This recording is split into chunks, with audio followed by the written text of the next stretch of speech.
Matt Mitrione, ladies and gentlemen, walking into the studio. What's up? What's How up? are you, dude? I'm great, man. You?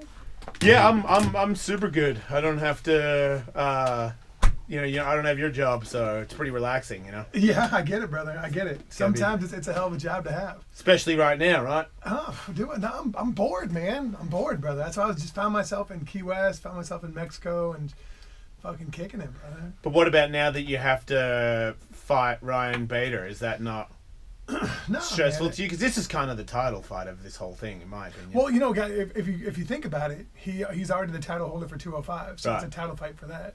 I just didn't make weight. Right. But you also kind of in a roundabout have both belts. Yeah, for sure. Right on. Yeah, the winner of this will have both belts for sure.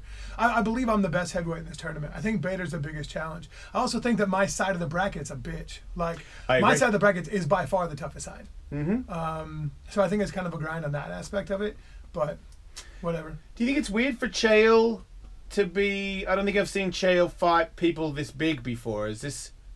I mean, I know he's a really good grappler, but is this not a very dangerous thing for Chael? Because I know that he has landed strikes before on people, but I almost felt like that was kind of a... I don't want to say fluke, because he did land on Anderson at the start, but I don't see him as a monster striker, and he's gone against people... I mean, he's been in here a couple of times. You're fucking way bigger than him. Yeah, for certain. You know, for Chael, I think... Well, first of all, I think Chael's got a mouthpiece, right? And Chael's down for competition, for certain. So I think he's got stones that are way too big for his own good, which is a compliment where I come from. Yep. And so I think that when it comes to him, he has a suffocating, smothering style to him. So like, it's not a tremendous risk. It's only a risk when he's on the outside, and he's only on the outside when the round starts. So I think that if with some kind of head movement and with changing levels, I think that he gets in. He probably misses his first shot, misses his second shot. If he chain wrestles, I think he gets Fedor to the ground. And to be honest with you, I know this kind of sucks to say, but I wouldn't be shocked if Chael wins the fight. Wow. Yeah. You think he can hold Fedor down? I don't know. I don't know how, because I know Chael he's a gnat. He's a pest. He's irritating, right? Yeah. So I think he could just suffocate you and get you pregnant and hold you down and not do a damn thing on you. Not land many punches that are relevant, but just bother the hell out of you. Yeah. So I think that's what I see. And you think Fedor is just... Or Fedor will knock his ass to oblivion. But you don't quickly. Right, but you don't think he's really good at keeping people off him? I think Fedor's great at it. Right? Like one of the better... A sprawl and all that kind of stuff? I know that... Yeah, well, look at the way he hip toss Frank. Right. Right. That's a way bigger guy. Yeah, but also like Chael's a different wrestler than Frank is. Frank's not a wrestler. Frank's a grappler. Good point. Yeah. Big difference. And I think that Chael is smart enough to go back to the grind of wrestling for every bit of prep this is. And I think that Chael will do a good job. Like I said, I wouldn't be surprised if Chael won. Do I think it'll happen? I'd probably say 70-30 no. Or 30-70 that he will win. Oh, wow. But I would still give him a 30% chance to say, like, I think he can smother him. Look at Anderson Silva. Anderson Silva is the best striker of all time, right? Yeah. Well, him and John Jones. Like, so the best strikers of all time, and Chael rode him like a pony. And so I think that there's a chance he could do that. And I understand the weight difference is substantial. Yeah, and I also thought that, it seemed like he really clipped him at the start. And maybe Anderson was like not... And Anderson's not... I just see Fedor as somebody who's good at getting off his back. If he stays there for a while, maybe yeah, but he's crafty, brother. Yeah, and he's got that explosive shit still. I don't think he's lost that bit. No, I totally agree. I mean, look, go back to Frank. Look what he did to Frank so quickly. And were you surprised by that? Because I thought that... No. I predicted it. I think Fedor knocks Frank out pretty quickly. Huh. And it's not because Frank is done. It's simply because I'm gonna move this here. I like looking at your face, not at the bar. Okay. You're a fucking handsome dude. So. A lot of people say that. That's the way it goes.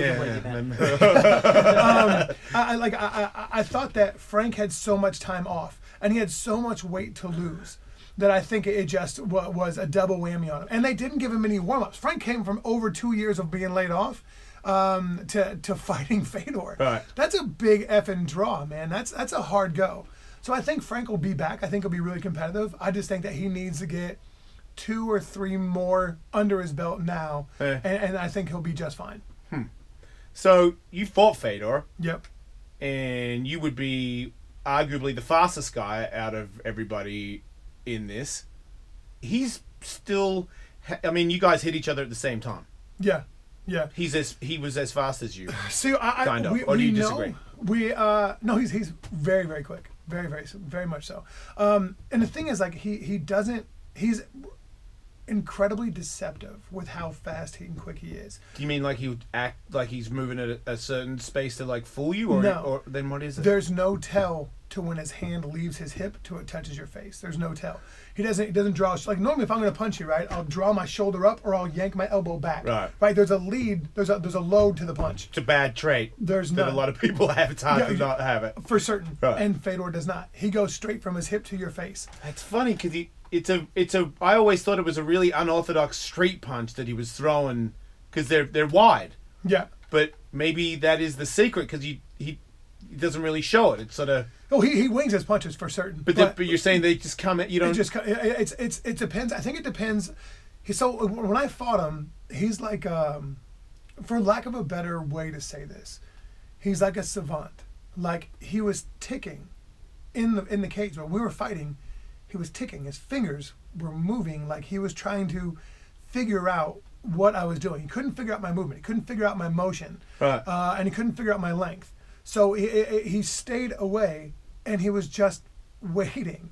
And it was like, it sounds so dumb to say this, but it was like, as a fighter, I've never seen anything like it before. And it was really interesting to me at the moment. Like, when I was in the fight, I was like, wow, that's really trippy.